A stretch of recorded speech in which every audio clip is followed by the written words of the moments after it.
سے ابتدائی عرض کرنے کی سعادت حاصل ہوئی تھی۔ اسی موضوع کو کچھ مزید آگے بڑھاتے ہیں۔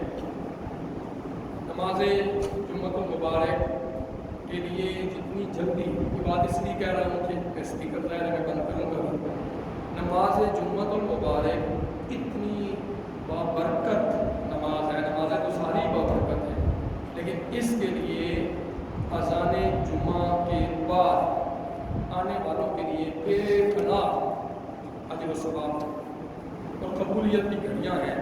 اس لیے جن لوگوں تک آواز آ رہی ہے فوری طور پہ کوشش کیا کریں کہ نماز جمعہ کے لیے اذان جمعہ کے فوری بعد مسجد میں حاضری یقینی بنائیں تاکہ اس دن کی برکات ہم حاصل کر سکیں۔ قرآن مجید فرقان حمید میں اللہ تعالیٰ نے ایمان والوں کو مخاطب کیا۔ میں پس منظر دوہرا دیتا ہوں۔ ہر امت کے لیے ایک دن مقرر ہوا۔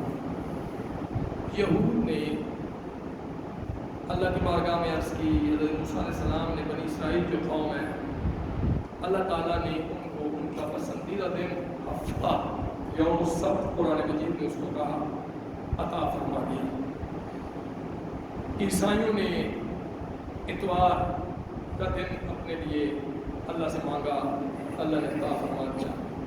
روز جمعہ کی ایک فضیلت یہ کہ اللہ کے رسول السلام نے رب کی بارگاہ میں عرض کی، حضور کا پسندیدہ دن، اللہ کے رسول السلام نے اللہ کی بارگاہ میں عرض کی اور اللہ تعالیٰ نے ہی اس دن کو پسند فرما کے فرمایا کہ ہم بھی یہ دن آپ کے لیے پسند کرتے ہیں۔ روز جمعہ امت مسلمہ کو عطا فرمایا گیا۔ قرآن مجید فرقان حمید نے اس حوالے سے ہماری رہنمائی کی، یا الذین آمنوا، اے ایمان والوں، سب کو مخاطب نے کیا، ایمان والوں کو مخاطب کر کے کہا، جی اللہ جی ہم ایمان والے متوجہ ہیں، اذا نودی للصلاۃ من یوم الجمعہ، جب تمہیں جمعے والے دن منادی کرنے والا، اذان دینے والا، پکارنے والا میری طرف بلائے تو کیا کرو، فسعوا، اللہ فسعوا کا اصل معنی ہے سعی کرنا، تیزی کرنا، دوڑو، جلدی کرو۔ نماز جمعہ کے لیے جب تمہیں بلانے والا میری طرف بلائے تو جلدی کرو۔ کس لیے؟ الی ذکر اللہ، اللہ کا ذکر۔ یہاں مفسرین نے لکھا کہ ذکر سے مراد جمعۃ المبارک ہے، جمعۃ المبارک کی نماز۔ فسعوا الی ذکر اللہ، اللہ کے ذکر کی طرف دوڑو، نماز جمعہ کی طرف جلدی کرو، جلدی جتنی جلدی ممکن ہو نماز جمعہ قریب پہنچے۔ اب ایک حکم ہے، یہ پہلا حکم دیا، ایمان والو یا اللہ ہم حاضر، کہا جب تمہیں بلائے نا مؤذن، یا اللہ اس نے بلا لیا تو اللہ نے اب دو حکم ارشاد فرمایا۔ پہلا حکم ارشاد فرمایا فسعوا الی ذکر اللہ، جلدی کرو میرے ذکر کی طرف، جلدی کرو، دوڑو۔ اور دوسرا حکم فرمایا وذروا البیع، خرید و فروخت کو چھوڑ دو۔ یہ بڑا اہم حکم ہے، یہ حکم ہے، یہ نہیں کہا کہ چاہو تو چھوڑ دو، چاہو تو اختیار کرو۔ ہمیں اللہ تعالیٰ نے چوائس نہیں دی ہے، اللہ نے ہمیں اختیار نہیں دیا۔ فرمایا پہلا پھر دہراتا ہوں، فسعوا الی ذکر اللہ، جلدی جمعے کی طرف جاؤ، وذروا البیع، اور خرید و فروخت چھوڑو۔ اب یہاں پر غور کیجیے اس بات پہ کہ عام طور پہ ہم دیکھتے ہیں ایک دکاندار ہے، مثال دیتے ہیں، دکاندار وہ اگر بیٹا بھی ہے، اس کا بھائی بھی ہے، یا 2-3 بیٹے ہیں، وہ کیا کرتے ہیں، ایک نماز کے لیے اس مسجد میں 1 بجے والی میں جاتا ہے، دوسرا کہتا ہے اچھا دکان کھلی رہے میں 1:30 والی میں پڑھ لوں گا، وہ کہتا ہے اچھا چلو نہیں، وہ واپس آئے گا میں 2 والی میں چلا جاؤں گا، میں 3 والی میں چلا جاؤں گا۔ میں یقین جب اس بات پہ جب بھی کبھی سوچتا ہوں تو بالکل عجیب سی کیفیت ہوتی ہے۔ نماز تو ان کی ہو جائے گی لیکن اللہ نے حکم یہ دیا نہیں۔ اللہ فرماتا ہے فسعوا الی ذکر اللہ وذروا البیع، خرید و فروخت چھوڑ دو، کام کاج ترک کرو۔ اللہ ہمیں دیکھنا چاہتا ہے، یوں سمجھیے آزمانا چاہتا ہے، کون ہے جو میرے حکم پر اپنی کاروبار حیات کو چھوڑ دیتا ہے، کون ہے جو اپنے نفع سے منہ موڑ لیتا ہے۔ آپ ذرا غور کیجئے، ہم بے شمار تعویلات، بے شمار ہیلے اور بہانے کر لیں۔ مثلا جس طرح میں نے ذکر کیا ہفتے کا دن یہود کے لیے تھا اور اس روز ان کو منع کر دیا گیا، ہم تو اللہ کے رسول صلی اللہ علیہ وسلم کی وجہ سے اللہ تعالیٰ نے ہم پہ اتنے کرم کیے، ہمیں کتنے وقت کے لیے اذان سے لے کے نماز تک مشکل سے 12:25 پہ انہوں نے 20 پہ اذان دی ہوگی، ہم اس طرح اس اینگل سے دیکھ لیتے ہیں. اور 1:15 بجے نماز پر کیا فرق ہے؟ یعنی یوں سمجھیے اللہ تعالیٰ ہم سے جمعے والے دن آدھا یا پونا گھنٹہ کہتا ہے. اللہ بعض نے لکھا کہ دوسری اذان اور خطبہ یہ تو 15 منٹ بنتے ہیں سارے. اللہ ہم سے انتہائی مختصر وقت کا تقاضا کر رہا ہے. اللہ کہتا ہے میرے لیے خرید و فروخت کو چھوڑ دو. وزر البیع، کام کاج، معاملات زندگی، نفع نقصان، ہر چیز سے بالا تر ہو کے فسعوا الی ذکر اللہ، دوڑو میرے ذکر کی طرف، جلدی کرو میرے ذکر کی طرف، نماز جمعہ کے لیے جلدی جلدی پہنچ جاؤ. اب یہود نے کیا کیا ذرا دیکھیے. یوم السبت ان کو منع کر دیا گیا. کام کاج، ان کی ایک بستی تھی جہاں پر وہ شکار کرتے تھے، مچھلی کا ان کا کاروبار. اللہ نے منع فرما دیا. ان کا ممانعت اتنی تھی 24 گھنٹے ان کے اس متبرک دن وہ کوئی کاروبار حیات نہیں کر سکتے. اللہ نے ممانعت فرما دی کہ تم کوئی کاروبار حیات نہیں کر سکتے، تم نے کام کاج کو چھوڑنا ہے، تم نے بس عبادت کرنی ہے. یوں سمجھ لیجئے کہ ایک دن جمعے والے دن مغرب سورج غروب ہوتے ہی اگلا دن شروع ہو گیا اور ہفتے کا سورج غروب ہو گئے. 24 گھنٹے بنتے ہیں. عیسائیوں کے لیے بھی اس طرح کا معاملہ. لیکن امت مسلمہ کو اللہ تعالیٰ نے جمعے کا دن تو بڑی برکت والا ہے، لیکن اللہ نے خاص طور پر روز جمعہ کے وقت کی بات کی. نماز جمعہ کے وقت کی طرف ہمیں متوجہ کیا کہ تمہیں آدھا پونا گھنٹہ اپنے رب کے لیے سب کچھ چھوڑ دو، سب کچھ چھوڑ کے اللہ کے گھر میں آ جاؤ. جب مؤذن منادی کرنے والا، اللہ کی طرف بلانے والا تمہیں بلائے تو تم سارے کام چھوڑو اور آ جاؤ. اب انہوں نے کیا کیا تھا یوم السبت میں؟ اب دیکھیے نا، جانور بھی سمجھتے ہیں، جانور بھی چیزوں کو جانتے ہیں، ہماری حرکات سے، ہماری باڈی لینگویج سے، ہمارے معاملات زندگی کو سمجھتے ہیں. ہفتے والے دن شکار منع ہو گیا، پانی آتا تھا، مچھلیاں سمندر دریا میں اٹکیلیاں کرتی تھی، وہ دریا کی اوپر والی سطح پہ آتی تھی. اب ان بنی اسرائیل کی قوم کے یوں سمجھیے منہ میں پانی آتا تھا. اب ہم شکار تو کر نہیں سکتے، مچھلیاں تو اوپر آ رہی ہیں، اٹکیلیاں کر رہی ہیں، اچھل کود کر رہی ہیں. انہوں نے ان کے لیے کیا کیا؟ انہوں نے تعویل کری، انہوں نے ہیلا اور بہانہ تلاش کیا. اور وہ کیا تھا؟ انہوں نے گڑھے بنا لیے، انہوں نے چھوٹی چھوٹی نالیاں بنا دی، آگے گڑھے کھود دیے. اب جب ہفتے والے دن انہوں نے کہا ہم شکار تو نہیں کریں گے، 24 گھنٹے کچھ نہیں کرنا، انہوں نے کہا ہم شکار نہیں کریں گے. اب مچھلیاں آتی، کچھ لوگوں نے پہلے کیا، پھر ساروں نے یہ کام شروع کر دیا. مچھلیاں اوپر آتی، شکار بڑی تعداد میں چھوٹی نالیوں میں بہ کے آگے گڑھوں میں جاتا. وہ اگلے دن اتوار والے دن آ کے ان کو شکار کرتے، کہتے ہم نے ہفتے کو تو شکار نہیں کیا، اللہ کا حکم تو ہم نے پورا کر دیا. آج دیکھ لیجیے پھر کیا ہوا، رب کی طرف سے ان پہ عذاب آیا، بندر بنا دیے گئے. اللہ کے حکم کی تعبیریں ہم نہیں کر سکتے. اللہ کہتا ہے فسعوا الی ذکر اللہ، دوڑو اللہ کے ذکر کی طرف. وذروا البیع، چھوڑ دو خرید و فروخت. ہم نے معاملات زندگی اتنے الجھا دیے کہ ہم اللہ کے حکم کی تعبیریں ڈھونڈتے ہیں، اللہ کے حکم کو ٹال رہے ہیں، اللہ کے حکم سے روگردانی کر رہے ہیں. نماز تو ہو جائے گی لیکن بہترین عمل کیا ہے؟ ہم معاملات زندگی کو ختم کر کے، روک کر اپنے رب کی رضا کے لیے مسجد میں آ جائیں. اللہ تعالیٰ نے یہ 2 حکم ارشاد فرمائے اور فرما دیا آگے ذالکم خیر لکم. یا اللہ ہمارا کاروبار کیا ہوگا؟ نقصان ہوگا. اللہ کہتا ہے تم اگر اس بات کو سمجھو، جانو، اگر سمجھ سکو تو یہ تمہارے لیے سب سے بہتر ہے. اب ذرا اس بات پہ ہم غور کر لیتے ہیں. اللہ تعالیٰ نے ہمیں چند گھڑیاں کہہ لیں، آدھا گھنٹہ کہہ لیں، 1 گھنٹہ کہہ لیں، اللہ تعالیٰ نے ہم پہ کرم کیا. وقت ہم سے تھوڑا سا مانگا لیکن انعام اللہ تعالیٰ نے بہت زیادہ دے دیا. کیا انعام دے دیا؟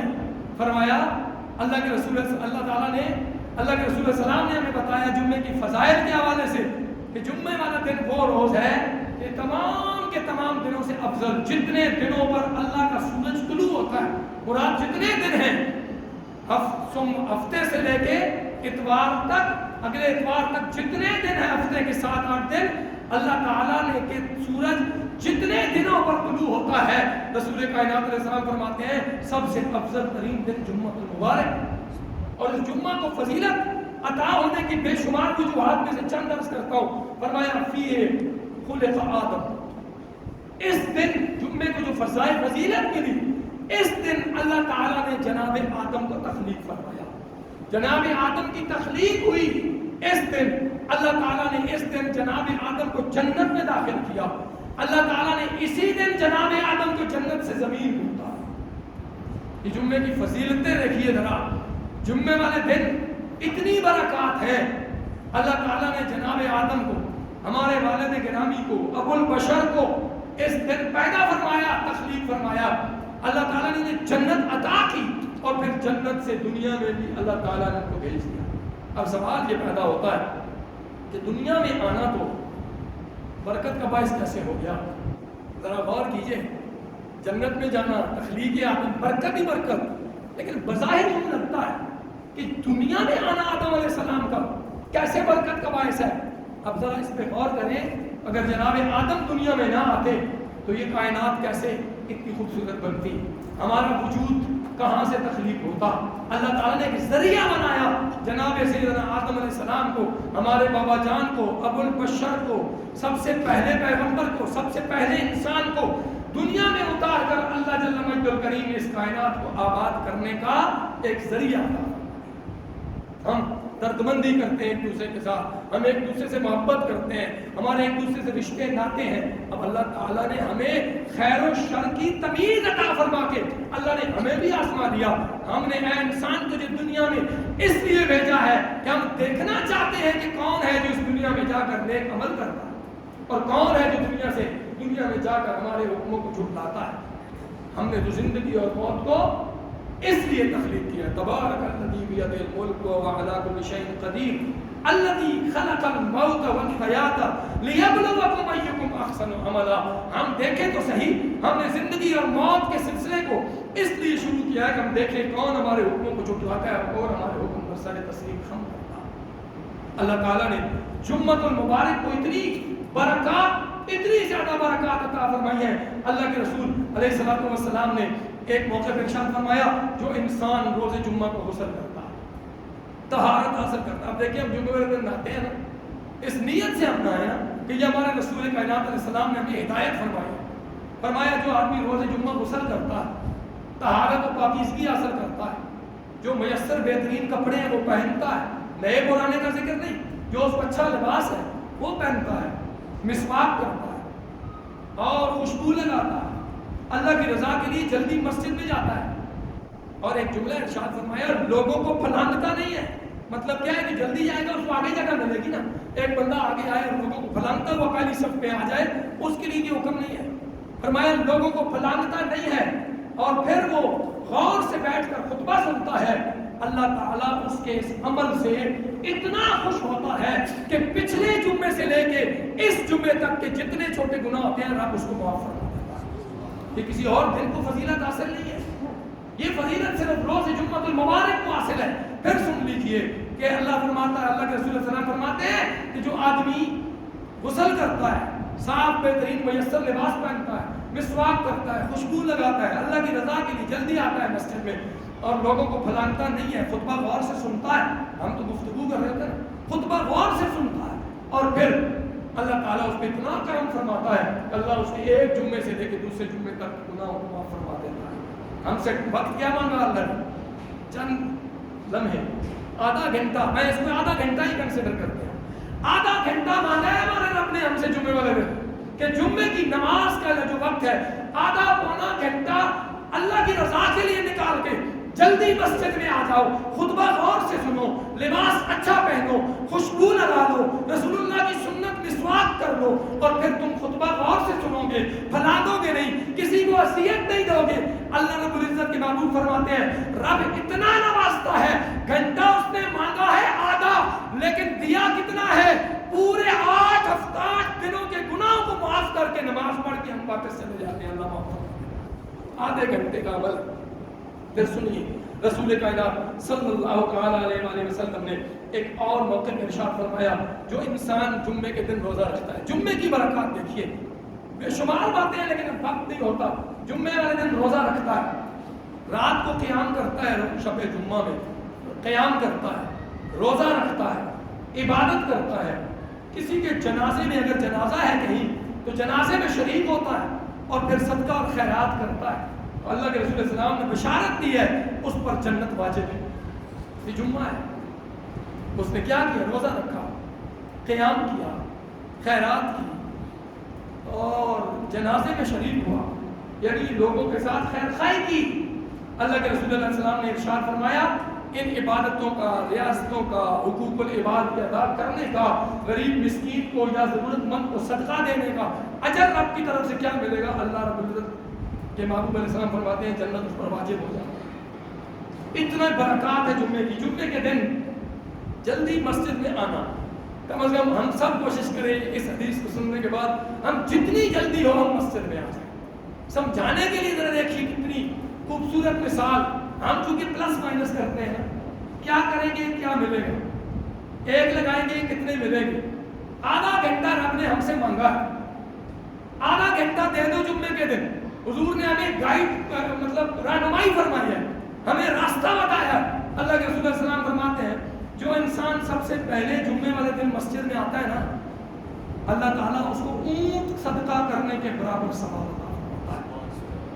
ہم دیکھیں نا صدقہ کرتے ہیں 10 روپے بھی صدقہ اور 1 روپیہ بھی صدقہ اللہ کے راستے میں دینا۔ فرمایا جو انسان جمعے والے دن مسجد میں جلدی آتا ہے، سب سے پہلے جو آتا ہے نا، اس کو اللہ تعالیٰ اونٹ صدقہ کرنے کے برابر اللہ تعالیٰ اس کو ثواب عطا فرما دیتا ہے۔ پھر فرمایا اس کے بعد جو آتے ہیں اللہ تعالیٰ ان کو ایک گائے صدقہ کرنے کے برابر ثواب عطا۔ آپ صرف دنیا داری کے حساب سے دیکھ لیں، اچھی والی گائے کتنے کی ملتی ہوگی؟ 1,00,000 سوا لاکھ کی تو ہوگی۔ ہم صرف جلدی آ جائیں، میرے رب نے ہمیں انعامات کتنے دیے ہیں، تھوڑا سا وقت مانگ کے اتنا بے پناہ عطا فرما دیا۔ پھر فرمایا حضور نے اس کے بعد ترتیب سے بتایا، یعنی جلدی آنے کی فضیلت یہ ہے، اس کے بعد جو آئے گا اس کو بکری صدقہ کرنے کے برابر ثواب، اس کے بعد جو آئے گا اس کو مرغی صدقہ کرنے کے برابر ثواب، اس کے بعد جو آئے گا اسے انڈا صدقہ کرنے کے برابر ثواب۔ یہ سمجھانے کے لیے مثالیں دی گئی ہیں کہ جتنی جلدی آؤ گے اتنا زیادہ انعام پاؤ، پہلے آؤ پہلے پاؤ۔ یہ اکثر اشتہار آتا ہے نا، بس یوں سمجھیے رب کی طرف سے ایک اشتہار ہے ہمارے لیے، رب کے رسول نے ہمارے لیے ایک بڑا سارا یوں سمجھیے ہمارے لیے ایک بینر لکھ کے ترغیب کا لگا دیا، جتنی جلدی مسجد آؤ گے رب کی طرف سے، رب کے پاس کسی چیز کی کوئی کمی نہیں، رب عطا کرنے والا ہے۔ ہم ہی ہیں، ہم اپنی جھولی پھیلانے کے لیے تیار نہیں ہیں، یا ہم اپنی جھولی اتنی تنگ کر بیٹھے ہیں، رب کے بارے میں ہمارا گمان ہی اتنا شاندار نہیں رہا، اس لیے ہمیں ملتا بھی کم ہے۔ اللہ کے رسول صلی اللہ علیہ وسلم نے ارشاد فرمایا جو انسان جمعے والے دن جلدی آتا ہے اس کے لیے یہ برکات ہو گئی۔ اب وہ لوگ جمعے والے دن حضور نے فرمایا ایک گھڑی ایسی آتی ہے، آخری بات عرض کرتا ہوں، باتیں بے شمار ہیں لیکن یہ عرض کرتا ہوں، ایک گھڑی ایسی آتی ہے جمعے کے دن جس میں انسان جو جائز دعا مانگتا ہے اللہ رب العزت اس کی دعا کو قبولیت عطا فرماتا ہے۔ ایک ایسی گھڑی جمعے کے دن آتی ہے اور اس کو عرض کر دیتا ہوں۔ بعض نے کہا اس کا وقت بدلتا رہتا ہے، کوئی خاص ٹائم نہیں ہے۔ بعض نے لکھا کہ یہ اذان سے لے کر نماز کے اختتام تک کوئی آدھا پونا گھنٹہ، جو آدھے پونے گھنٹے میں اللہ سے دعا مانگو گے اللہ رب العزت کو قبولیت عطا فرمائے گا۔ بعض نے لکھا کہ یہ 2 خطبوں کے درمیان جب امام 2 عربی کے خطبے دیتے ہیں نا اور بیٹھتے ہیں چند لمحوں کے لیے، 1 منٹ کے لیے، 30 سیکنڈ کے لیے، اس دوران جو دعا مانگی جاتی ہے یہ وہ وقت ہے۔ اور بعض نے لکھا کہ یہ عصر سے لے کے مغرب تک کا وقت ہے۔ اور حضرت بی بی سیدۃ النساء عالمین فاطمہ الزہراء رضی اللہ تعالی عنہا کا یہ معمول مبارک تھا۔ آپ عصر کی نماز جمعے والے دن ادا کر کے نا اپنے کمرے میں حجرہ اقدس کے اندر چلی جاتی تھی اور اپنی جو آپ کی خادمہ تھی، کنیز تھی، فضہ غالباً نام تھا ان کو کہتی تھی کہ جب سورج غروب ہو جائے تو مجھے آ کے بتا دینا بس، یعنی آپ کلام نہیں کرتی تھی، اپنے حجرہ اقدس میں چلی جاتی تھی اور اللہ کی عبادت میں مشغول ہو جاتی تھی۔ زیادہ اتفاق علماء نے اس بات پہ کیا ہے کہ یہ جو 2 خطبوں کے درمیان تھوڑا سا وقت ہوتا ہے، 1 منٹ 30 سیکنڈ 35 سیکنڈ، اس دوران یہ وقت جو ہے وہ زیادہ نے اتفاق اس پہ کیا ہے کہ یہ والا وہ وقت ہے۔ لیکن ذہن میں رکھیے ہاتھ، اس پہ بھی لوگ اکثر خطبے کے دوران ہاتھ اٹھا کے دعا مانگنا شروع کر دیتے ہیں، یہ منع ہے ہاتھ اٹھائے بغیر، بس خاموشی سے۔ آپ ذرا دیکھیے کہ جمعے کی نماز کی برکت تو اپنی جگہ، اس کی حساسیت دیکھیے اکثر لوگ جمعے والے دن خطبہ بھی ہو رہا ہوتا ہے، باتیں کر رہے ہوتے ہیں، کوئی سنتے پڑھ رہا ہوتا ہے، کوئی باتیں کر رہا ہوتا ہے، کوئی کیا کر رہا ہوتا ہے، کوئی باتیں کر رہا ہے تو اس کو کہتا ہوں چپ کر رہا ہوں، دیکھنا نہیں یہ خطبہ ہوتا ہے۔ میرے رسول نے اس سے بھی منع فرمایا، فرمایا اگر خطبے کے دوران کوئی شخص گفتگو کر رہا ہے اور تو نے اسے کہا ہے چپ ہو جا، تم نے تو نیک نیتی سے کہا، فرمایا یہ بھی لغو ہے، یہ بھی گناہ ہے، یہ بھی نہیں کر سکتے۔ ہاتھ اٹھا کے دعا نہیں کرنی۔ خطبے میں امام صاحب سے پڑھتے ہیں ان اللہ و ملائکتہ یصلون علی النبی یا ایھا الذین آمنوا صلوا علیہ وسلموا تسلیما، بلند آواز سے آپ درود بھی نہیں پڑھیں، خاموش، بالکل خاموش، ہاتھ نہیں اٹھائیں گے۔ اللہ رب العزت نے جمعے کی حساسیت بتائی ہے، بس ہونٹ بھی ہلانے کی اجازت نہیں ہے۔ آپ ذرا سمجھیں اس بات کو، یہ جو خطبہ عربی کا ہو رہا ہوتا ہے اس پہ اس قدر حساسیت ہے کہ بندہ بالکل خاموش بیٹھے گا اور دل میں دعا مانگے گا، بس ہاتھ نہیں اٹھانے، ہونٹ ہلا کے اونچی اونچی دعا نہیں کرنی، خاموش بیٹھ کر دل میں اللہ کے ساتھ عرض معروض کرنی ہے۔ یہ اتنا اہم حصہ ہے۔ اللہ رب العزت کے پیارے رسول صلی اللہ علیہ وآلہ وسلم نے بے شمار اور باتیں آپ نے ارشاد فرمائی ہیں، لیکن اب چونکہ وقت اس چیز کی اجازت نہیں دیتا، صرف اتنی بات عرض کرتا ہوں، جتنی جلدی ہم آئیں گے اتنا ہی فائدہ پائیں گے۔ کوشش کیجئے کہ اذان سے پہلے آپ اونٹ کا ثواب حاصل کریں، گائے کا ہم سارے ثواب حاصل کریں جتنی جلدی ممکن ہو۔ بس خدا کا یہ حکم سن لیں، یا ایھا الذین آمنوا اذا نودی للصلاۃ من یوم الجمعہ، جب تمہیں پکارنے والا میری طرف بلائے تو کیا کرو، فاسعوا الی ذکر اللہ، جلدی جلدی میری نماز کی طرف، ذکر کی طرف، جمعے کی طرف دوڑو، جلدی آؤ۔ اور پھر فرمایا وذروا البیع، اور خرید و فروخت کو ترک کر دو، ذالکم خیر لکم ان کنتم تعلمون، یہ تمہارے حق میں بہتر ہے اگر تم جانتے ہو۔ اور پھر فرمایا فاذا قضیت الصلاۃ فانتشروا فی الارض، یہ نہیں کہا نماز پڑھ لی تو اب بیٹھے رہو، کہا نہیں اب جاؤ، میں نے جو بات کی نا اللہ نے آدھا گھنٹہ مانگا ہے، اب جاؤ اور کیا کرو، فابتغوا من فضل اللہ، اللہ کا فضل رزق روزی اب جا کے تلاش کرو، واذکروا اللہ، یہ نہ سمجھنا اب ہم نے روٹی کے لیے سارا کچھ کرنا ہے۔ اللہ فرماتا ہے رزق روزی کے لیے جاتے ہو، کاروبار کے لیے جاتے ہو نا، وہاں بھی واذکروا اللہ، اللہ کو یاد کرتے رہو، چلتے پھرتے دکان پہ کاروبار کرتے ہوئے اللہ فرماتا ہے جاؤ اور مجھے یاد کرتے رہو، اس کا نتیجہ کیا نکلے گا، لعلکم تفلحون، تمہیں فلاح مل جائے گی۔ اللہ ہم سب پر رحم و کرم فرمائے، وما علینا الا البلاغ المبین، سنت عطا فرمائے۔ بل سارے آپ کو پتہ ہے اس بار لوگوں کی چیخیں نکل گئی، اللہ تعالیٰ ہدایت دے ہمارے حکمرانوں کو، جتنے بھی یہ لوگ ہیں، عام بندے کا بل بھی مجھے نہیں پتا، لیکن میرا تو ابھی مجھے ملا نہیں ہے، لیکن ہماری بھی چیخیں نکلیں گی، اور جن کو مل گئے ہیں ان کی نکل رہی ہیں، آوازیں بھی آ رہی ہیں۔ مسجد میں ہمارا سولر بھی لگا ہوا ہے، پھر بھی اس کے باوجود 8,138 روپے بل ایک مہینے کا آتا ہے۔ اب اندازہ لگائیے لوگوں کے پاس کھانے کو کچھ نہیں کرتا، لوگوں کے حالات کیا ہیں، وسائل کیا ہیں۔ میں اللہ سے دعا کرتا ہوں کہ اللہ تعالیٰ ہی اپنے خصوصی کرم فرمائے۔ بقیہ ہمارے حکمرانوں نے، وہ آج کے ہوں، پچھلے ہوں، ان سے پچھلے ہوں، کسی نے کوئی کسر نہیں چھوڑی۔ اللہ تعالیٰ ہم سب پر رحم و کرم فرمائے۔ یہ 8,138 روپیہ بل ہے، تھوڑی تھوڑی کوشش کریں گے، جیسے میں نے کہا جمعے کو صدقہ، یہ آپ 10-20 روپے جو دیتے ہیں نا، 150 دیتے ہیں نا جمعے والے دن، یہ صدقہ ہے، یہ خیرات ہے۔ اور ابھی آپ کو میں نے بشارت بھی اتفاق سے حضور کی طرف سے بھی عرض کی، سارے لوگ کوشش کریں بل جو ہے وہ کم از کم ہمارا ادا ہو جائے۔ اللہ ہم سب پر رحم و کرم فرمائے۔